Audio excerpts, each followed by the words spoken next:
In this video, we are going to learn what is meant by population size.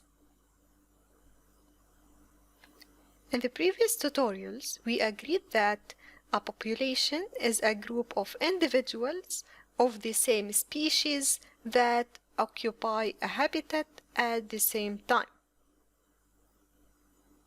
Now, the number of individuals in a population is the population size. Populations are dynamic in that they can vary in size and composition over time. By measuring the population size, scientists will be able to model the fluctuations of population over time. For example, a large population may be more stable than a smaller population.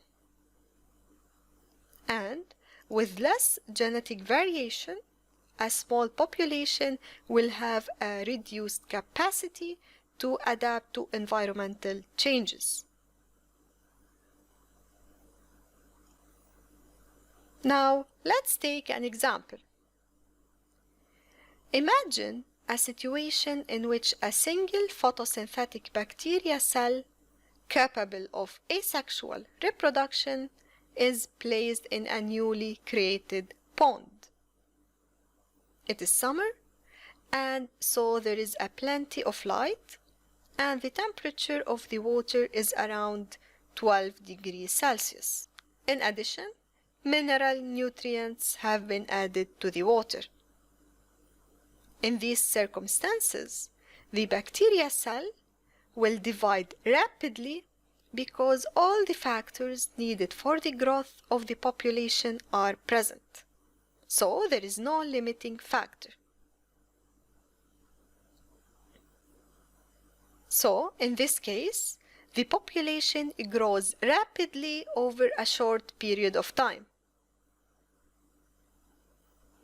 Now, over time, things will change. For example, mineral ions are consumed as the population becomes larger. The population becomes so large that the bacteria at the surface prevent the light reaching those at deeper levels. Other species may be introduced into the pond, and the winter brings much lower temperatures and lower light intensity of shorter duration. As a result, the growth of the population will slow and possibly ceases altogether. And the population size may even diminish.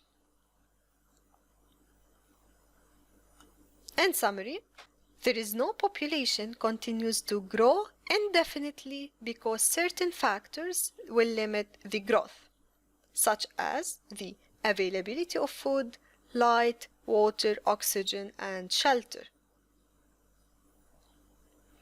And each population has a certain size, the carrying capacity that can be sustained over a relatively long period, and this is determined by these limiting factors.